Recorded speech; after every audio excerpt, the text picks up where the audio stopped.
710 KURV, Talkback, Dr. Lawrence Gelman, home of the Iron Microphone.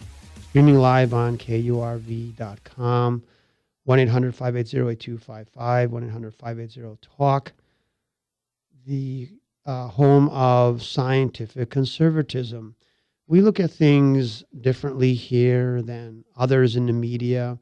We're not really concurrent, you might say, with the day-to-day affairs, because what's interesting today is not even remembered tomorrow. So we talk in general principles so we can have an understanding of underlying motivations, so we can understand what is really going on. We have even the most famous people or politicians, presidents, pharaohs, emperors disappear and are gone. Life continues. Civilization goes on. Oftentimes, we don't even remember who these other people were. I mean, we have presidents of the United States who today thinks of Calvin Coolidge very much, but at one time he was president of the United States and therefore quite an important figure. There are pharaohs that we don't even know who they were, but they were treated as if they were gods in the power of life and death over their own populations. And yet we can't even remember who they are or were. And many of the works which they created have disintegrated and have become nothing more than particles of sand in the desert. We look at our history of the United States, and we learn about that. We learn about history of Western Europe because the United States is so often associated in some degree with Western Europe. Much of the population of the United States originated from Western Europe, or Europe in general, more than other parts of the world, though we have citizens from all parts of the world. But if you travel to another country, which you don't think too much about, Colombia, Chile, or Africa, parts of Africa, Kenya or something like that, China, and how much do we know about their history? But if you bother to look into their history, the amazing and often distressing aspect of it is that it is parallel to the history of all countries, of all nations, of all civilizations. They had presidents and kings and emperors with different names than ours, but the events seem to be so similar. I remember being in Chile, in Santiago. I went to their historical museum, and there they had the different leaders of the country, the conflicts, the revolutions, the wars, and all of that. I wasn't familiar with the names or the wars or the locations, but the events seemed to be so similar to the events in other parts of the world. The conflagrations, the killing, the envies, the intrigue, the politics, those who ruled and those who were ruled, and the conflicts among those who rule and over those who are ruled and all of that.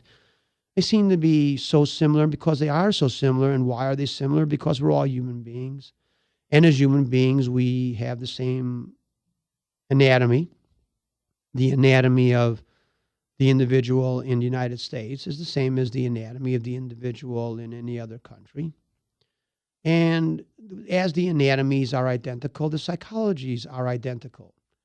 What is the psychology? We have our emotions. We have love and hate and greed and envy and jealousy. And we have all of these things which are good and bad. We have pride and honor, or we have sloth and gluttony, wrath, and all the objects. You may have someone who wants to be king of England, and you have as a counterpart who wants to be the Tsar in Russia.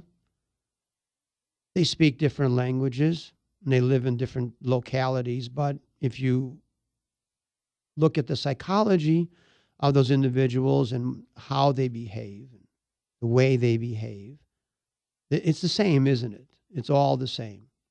And so therefore, it's not really so important as to who the president is today or who the president might be tomorrow. Much more important is why things are the way they are. Now, and that's what we do in this program. That's what we do. We look at why things are the way they are, not because of what is said in the media, not because Barack Obama wants it this way. The question arises, why is Barack Obama the way he is? Or why is George Bush the way he is? Why is the country the way it is? Why is it the way it is today? And how is it different than the way it was 100 years ago? What is the psychology of the politician today? What is the versus the psychology of the revolutionary? Because the revolutionary has a different psychology than the politician. It's obvious. The politician wants to maintain what is as far as governance in its present form. That's the politician. The revolutionary, however, wants to overthrow what is now and replace it with something else. What happens when your revolutionary becomes the politician? And these are the things that we all need to look at as a country moves along. A country, like any corporation, evolves naturally over time, the natural history of civilization. And that is because those who create a nation are different psychologically than those who maintain a nation, are different than those who are around after a nation has reached a certain age. And so therefore, the thinking of a nation 100 years after its creation, even though we may use the same words, freedom, liberty, the Constitution, Declaration of Independence, does not necessarily mean that the understanding of those words is identical then to now. Language is a funny thing.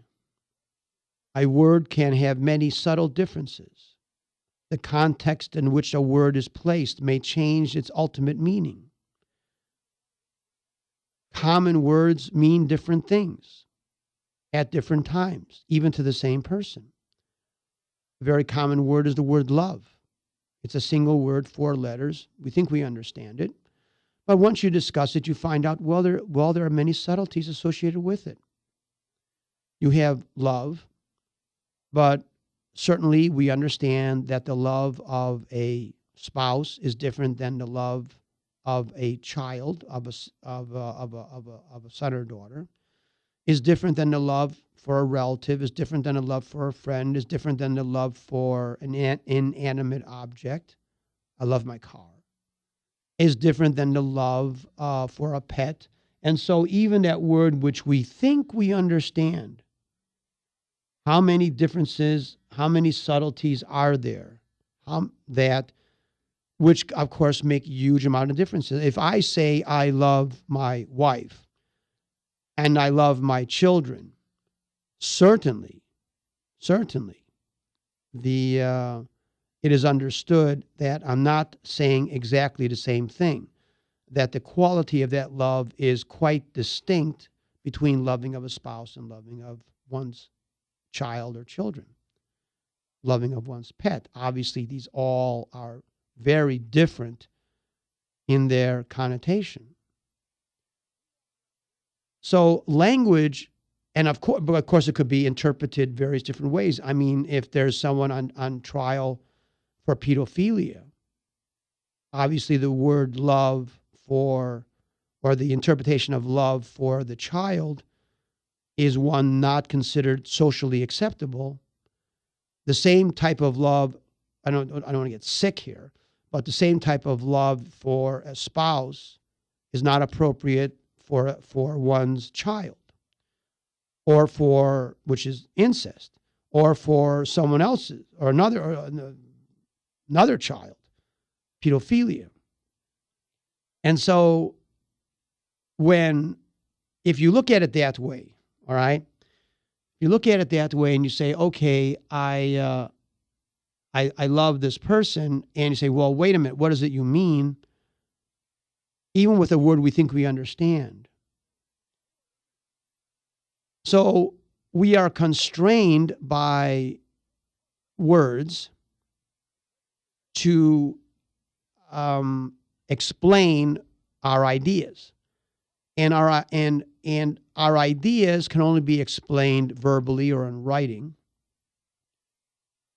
to approximate as closely as possible what the intent is we're trying to get across. When you have a document of governance, such as the Constitution, and where the authors are long gone, then it is not unusual for interpretations to vary based upon the writing, because words have subtle variations. What does freedom mean? What does liberty mean? What does independence mean? What does it mean exactly? When the pursuit of happiness, why does the Declaration of Independence say that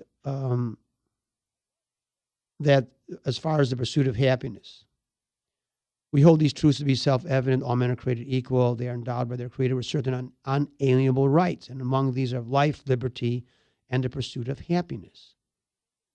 But what is the pursuit of happiness? What makes me happy, does that necessarily make somebody else happy? I mean, if I'm a Dallas Cowboy fan and they're playing the Washington Redskins and Dallas wins, that makes me happy. But if but for the fans who support the Washington Redskins, that makes them unhappy. It's the exact same event, is it not? Same exact football game, same exact time, same players, same location, same everything. The same exact occurrence, which makes one happy and makes another person unhappy. So the founding fathers put down the pursuit of happiness, and they didn't say this is what happiness is, because everyone's happiness is different. But when you're in government and you try to apply a uniform code of happiness, that may make some people happy, but it'll make others very unhappy. And so when you're dealing with language and subtleties of language and words, even the innocent may not give an intent to the words which were original, let alone those who connive, who might want to subvert intent by utilizing a definition other than what the founding fathers or the authors may have originally intended. And they do so for their own benefit, of course. They do so to achieve a certain ulterior goal. So let's take a look at recent events and apply these ideas to those events so we can get a better understanding of what's going on. Of course, big in the news in the last few days has been the horrendous occurrence of, Newton, Connecticut? Newton, I'm sorry. I think it's Newton. And of course, we all know what I'm referring to, the slaughter of 20 children and 8 adults, I believe, by a obviously deranged individual. And of course, in this political world in which we live, in the mass media, there's multiple takes on the issue. Of course, we all feel greatly saddened at the loss of life of these innocent children and the parents, which we cannot be comprehended. It doesn't matter how empathetic a person one is. I don't believe it can be comprehended as to what this means to the parents and to the families of those children. It is incomprehensible. I can't imagine what it's like, and I certainly would never want to experience anything like that, because I can't imagine anything more horrific and irrevocable. There's no going back, is there? There's no way to go back in time, no way to undo what can't be undone. Not being there for your child, not having the opportunity to defend your child against this horrendous fate by a deranged individual, not being able to do what a parent is expected to do, not having the opportunity to sacrifice yourself for your child, all the things that go through the minds of these parents, all the what ifs. My child didn't want to go to school today. Why did I make her or him go to school today?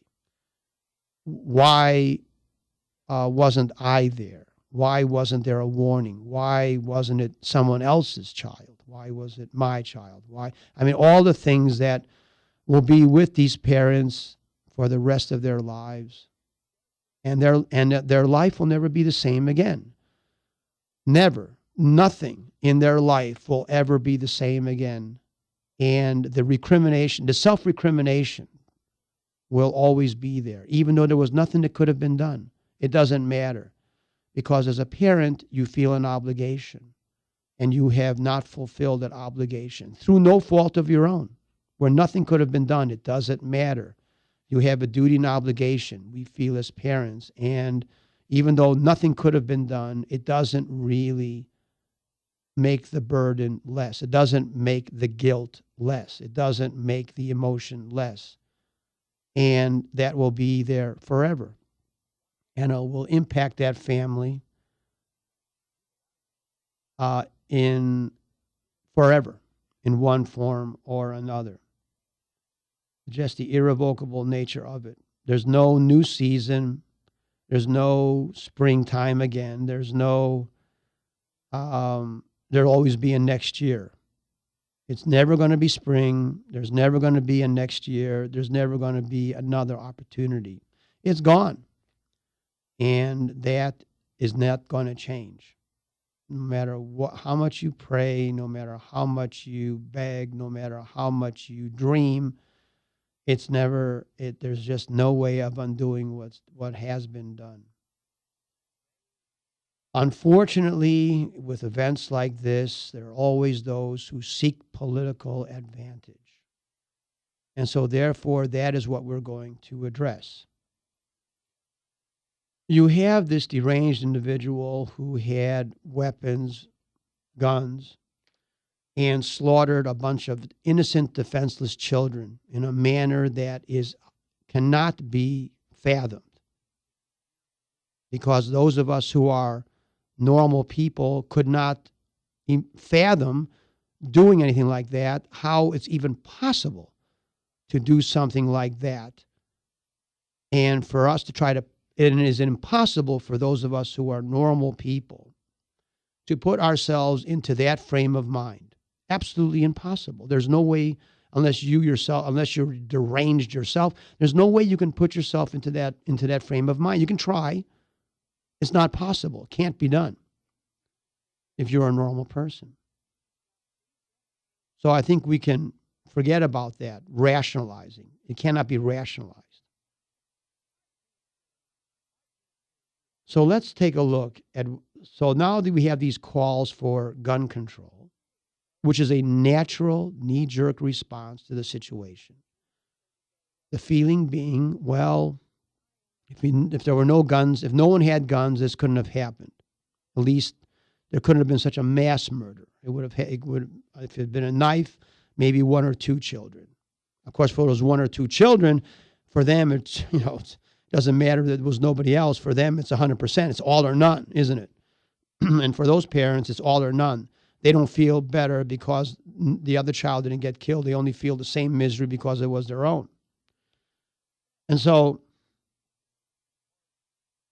there are these calls for that. But there's a couple of things to be said. One, based on that, is in countries where there is strict gun control like Mexico or South Africa or places like that, there's murder to a greater extent than in the United States.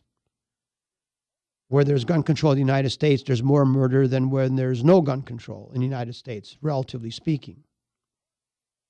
Yes, if there were no guns, period, in the world, and none could be held or owned, then, but that's not going to be, is it? That's not what's going to happen.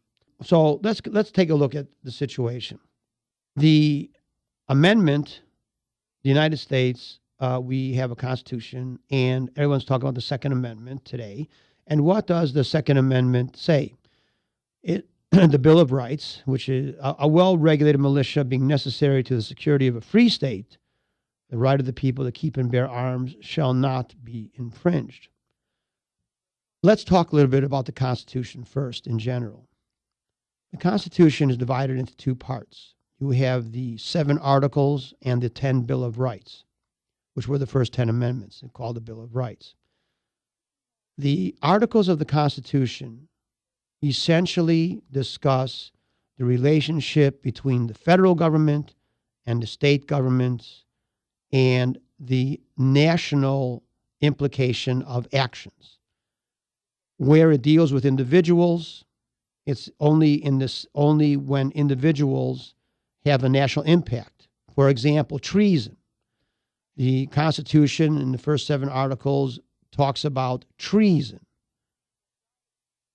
Why? Because treason has a national effect, and therefore there's a national reference to treason, also to piracy or something like that, which has a national effect.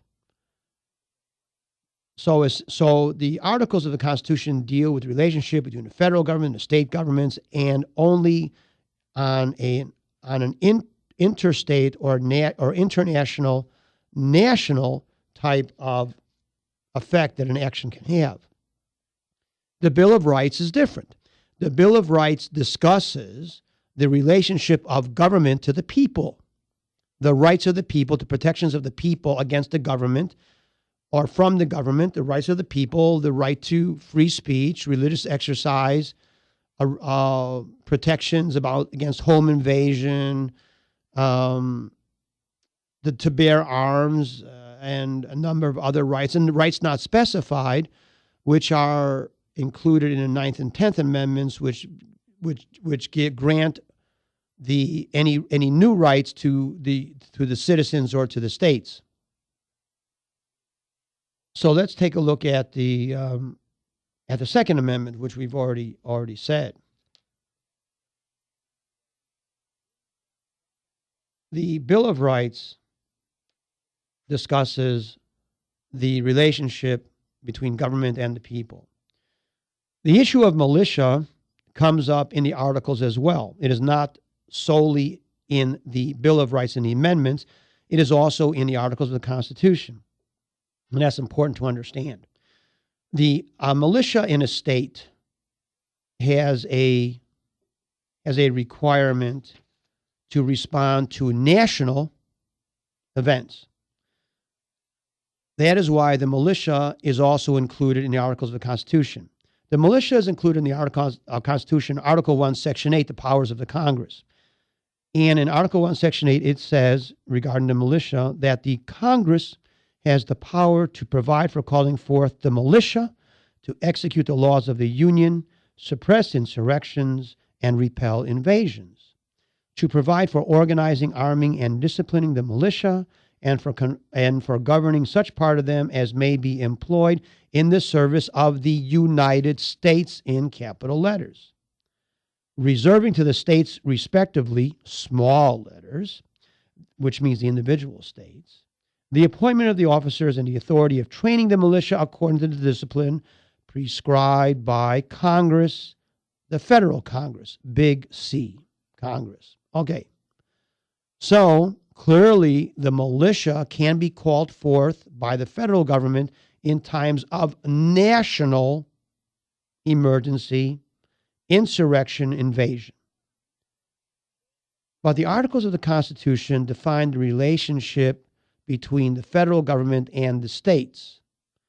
And among those relationships includes the militia when involved in a national occurrence, an invasion of a state, an invasion of the country, of the United States. The amendments, the Bill of Rights, what do they deal with? They deal with the relationship between the government and the people. Let's read again the Second Amendment. A well-regulated militia being necessary to the security of a free state, The right of the people to keep and bear arms shall not be infringed. This is the relationship between the people and the federal government. Now, if the federal government has control, let's go to the Bill of Rights. The protections offered by the Bill of Rights are protecting what entity versus what other entity? Well, clearly the Bill of Rights are not going to be honored by an invading power. Obviously not. The Bill of Rights were protections for the American people against the American people's own government. And so therefore, there is no possible way that the Founding Fathers would have given the authority to the government to determine gun ownership, because it makes no sense. If the right to bear arms is to protect the American people from its own government, therefore to give its own government the power to confiscate those weapons is counterintuitive. It makes no sense. All right. And so why did the Founding Fathers believe it was necessary to include the guaranteed right of the individuals to bear arms? Because they had just fought a Revolutionary War. Now, the principles of the Founding Fathers were wonderful principles, and our Founding Fathers were great men. Could they have won the revolution through argument, debate? No. They tried and failed, because ultimately force, or the threat of force, is what gets things done. At least the threat of force. And so our Founding Fathers knew that all the wonderful language of Declaration of Independence and all the elevated ideas and ideals of the Founding Fathers meant nothing to the aristocracy and to the King of England. For them, it was a question of practical matters, of governance, of power, of territory, of control. And the Founding Fathers came to realize, because the process did take a number of years, and they did try to reach some kind of rapprochement with the government in England, that the only answer was force. Force with the best weapons one could find or had available. And the America became free and independent, and the citizens had liberty, not because of great language, not because of winning a debate, but winning the war through force. Our Founding Fathers understood that, and our Founding Fathers understood that all governments, even the American government, was a potential danger to the citizens of any and every nation. So that's, now we're going to a break. 7 KRV Talkback by Dr. Lawrence Gelman, home the Iron Microphone. Be back after this short commercial break.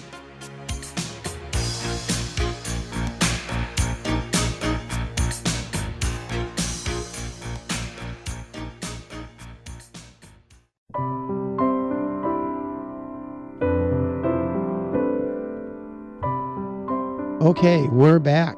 710 KRV, Talkback Dr. Lawrence Gelman. We're talking about why things the way they are, Declaration of Independence, Constitution, why were they written, what's the point of all of this, language and intent. Governments are filled with politicians and bureaucrats. So it makes a government. Politicians and bureaucrats have a certain psychology. That psychology is control. It really doesn't matter if it's for a good cause or a bad cause. The bottom line is those who go into politics desire to control the lives of others for whatever motivation. That is the underlying psychology. And so therefore the Founding Fathers created a constitution, because oftentimes those who seek control do so for their own ends and really not for the betterment of a nation or a people. And to constrain those proclivities of politicians, then it is necessary to create a document which puts the limits on what those politicians can do. and that is the Constitution. Now, there's always, of course, the boundaries of the Constitution are always being strained because of the constraints placed upon the natural proclivities of an average politician. It does now, as the Constitution is a written document made by man with words, there's always the attempt to alter the intent of the words, the interpretation, in order to more be in line with the desires of the government existing at the time and the politicians within it. Governments can maintain or gain control through force, very common, military, police, invasion, imprisonment, firing squads, all kinds of ways to apply control through force. Other ways of doing it is through convincing. In Western democracies, that tends to be the more accepted way of doing it. You try to convince the people to accept a certain policy. That doesn't mean that the politician has a good end or a good goal. It just means that they're constrained, for whatever reason, not to use force and have to use some other modality to achieve their goals. And they do that through propaganda, indoctrination, things such as that, to try to convince someone to do something they might otherwise not want to do. And that can become a pretty,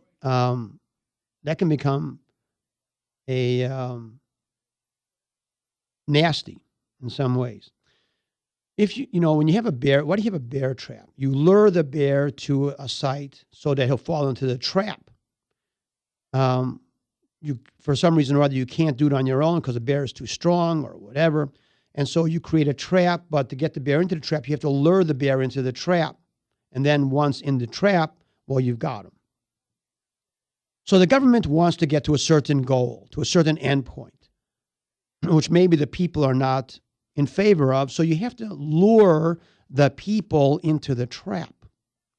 In order to, and what is the trap? The trap, well, you have to lure them with something that convinces the animal or the people to go along a certain direction. You have the bear trap and you hang meat over it, so you lure the bear into the region, falls into the trap.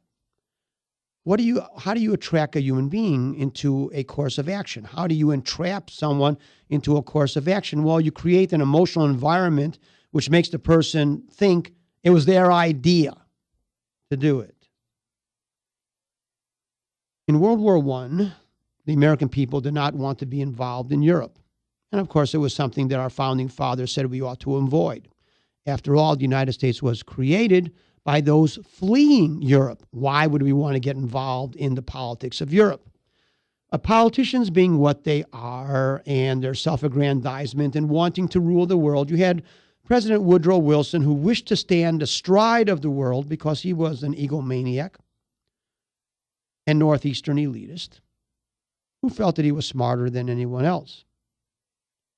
And so the American people did not want to go to war, but Wilson did want to go to war. So how do you create an environment to lure the people to go into war? So what Woodrow Wilson did, with the aid of Franklin Delano Roosevelt, Assistant Secretary of the Navy, and that's a name we've heard of before, have we not? What they did was this. Germany was at war with Italy.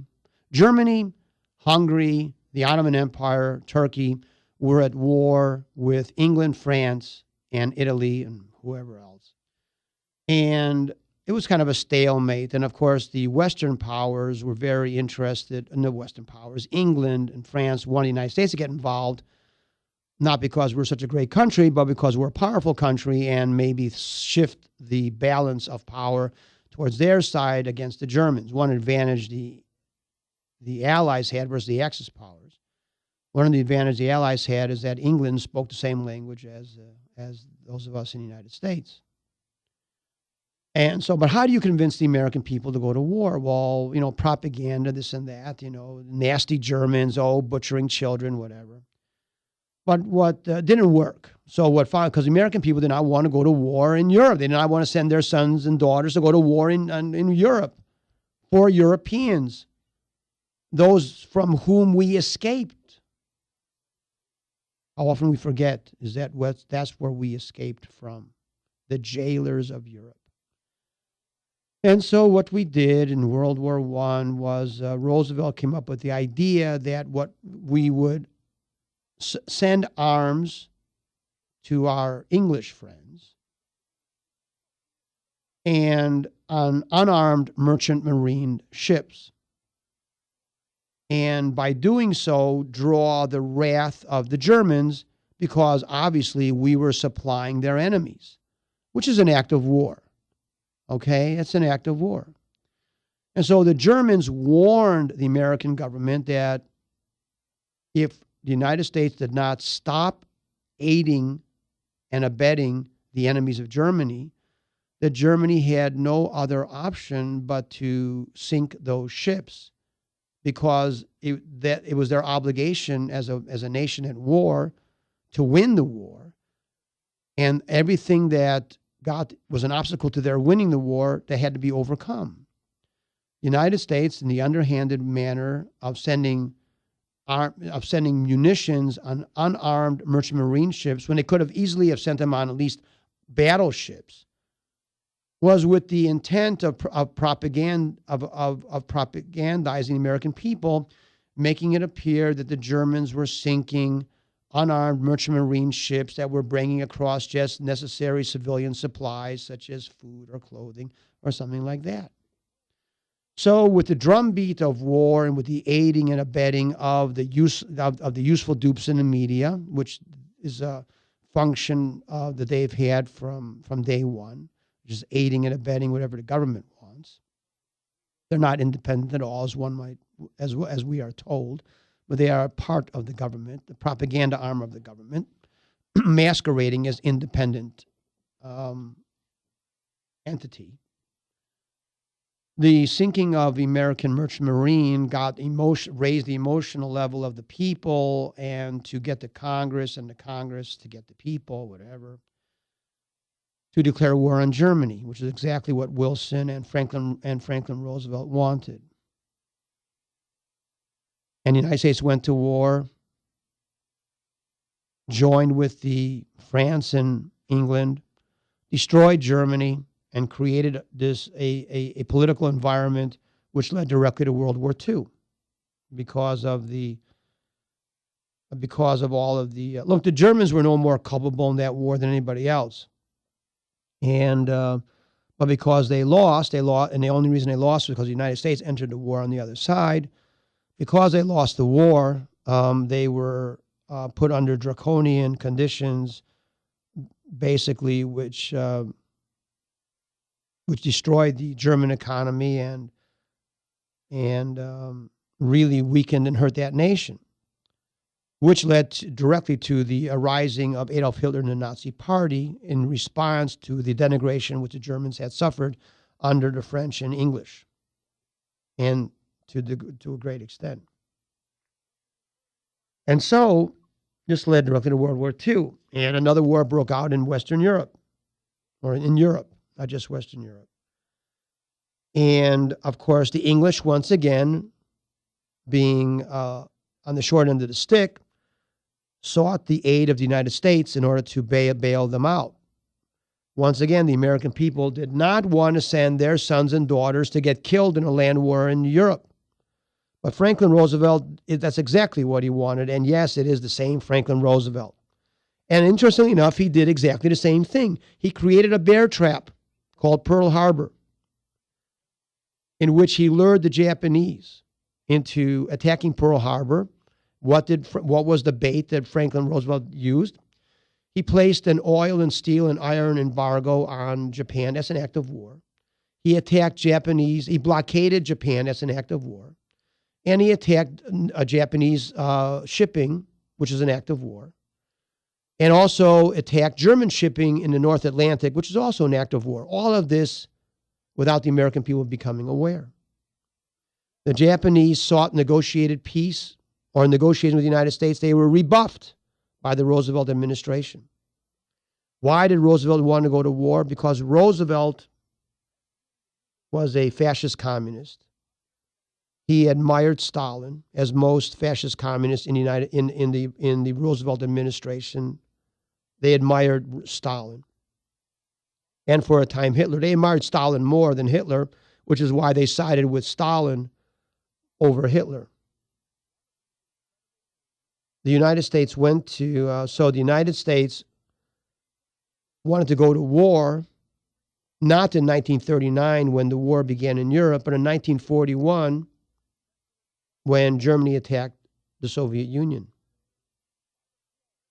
When Germany attacked the Soviet Union in 1941, that is when Roosevelt wanted to get into war, not to save Western Europe, which had fallen, not to save England, which had been at war for over 2 years by that time. Not because of what was going on in China, because that had been going on since 1935. We went to war to save the Bolsheviks in Russia. The United States people certainly would not have done that. They had to be convinced to do so. And the way they were convinced to do so was by setting up this charade of an innocent United States being attacked by an aggressor Japanese country, which was really not the case at all. Not that the Japanese were particularly nice people, but they were certainly no worse than the Soviets. The Soviets wanted the United States to get into the war because if Japan went to war against Russia, which it had done previously, that would have been the end of the Soviet Union. They were probably going to lose anyway to the Nazis, but if the Japan entered the war that were allied with the Nazis against the Soviet Union, without the United States intervention, there would be no Soviet Union, which would have been a blessing. But Roosevelt loved the Soviet Union. He loved communism, fascism, and therefore he created an environment, the bear trap, which lured the Japanese into making a strategic, tactical error and attacking Pearl Harbor.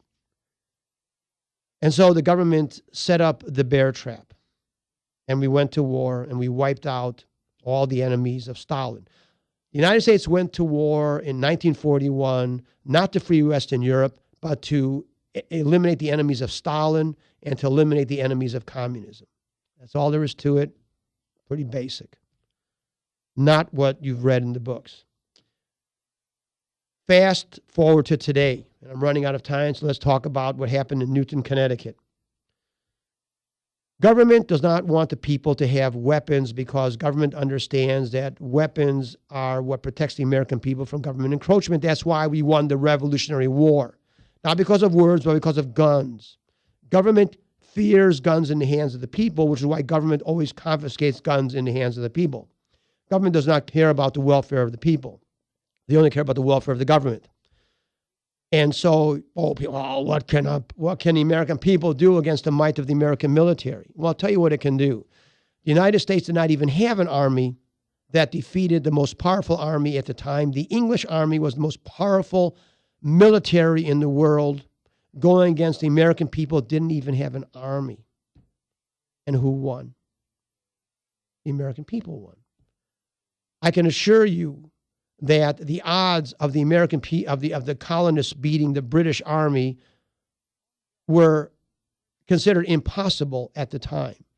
A testament to the bravery and the fortitude of the American people at the time.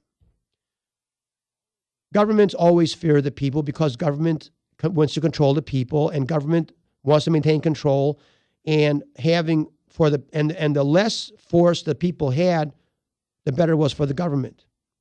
So government does not want people armed. But in the United States, with a long tradition of an armed population, how do you take away the weapons from the American people? How do you convince the American people that they must sacrifice their weapons? How do you do that? Well, this is how you do it. You create a bear trap. You create an environment in which you know there will be something will happen which will give an emotional bent to an issue. The World Trade Center, real quick, the World Trade Center, the United States put down its defenses, poked Osama bin Laden until he responded the way the United States thought he would respond. They didn't know if it was going to be the World Trade Center or Golden Gate Bridge or Sears Tower or anything else.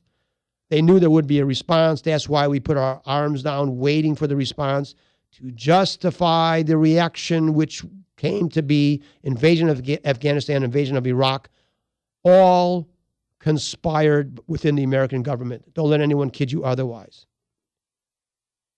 The American government wants to take away the guns from the American people.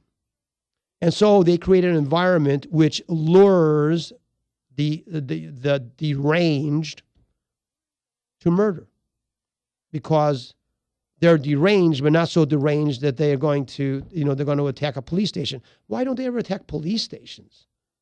Why do they only attack the unarmed? Why all the school shootings? Why don't they go shoot up City Hall? Because there are security guards with weapons. So that is why why they go into schools, to kill children, as defenseless can be. That is the whole idea. And so the government creates gun-free zones, which are the schools and other places. And everybody knows it. Everybody knows it. And so therefore, if I want to massacre a bunch of people, if I want to kill a bunch of people as a nutcase, if my aim is to kill as many as possible, even if I myself know that I'll probably die in doing it, if my aim is to kill as many people, then I'm going to go to a place which is completely defenseless. And so I go to schools. That's where I go. Schools. Everybody's defenseless. The government has made it defenseless. But why has the government made it defenseless? Because the government has a bear trap. It's created the bear trap. The meat over the bear trap is the gun-free zone. The government knows that sooner or later, these nutcases who want to kill a bunch of people are going to go to places like schools and kill a bunch of children.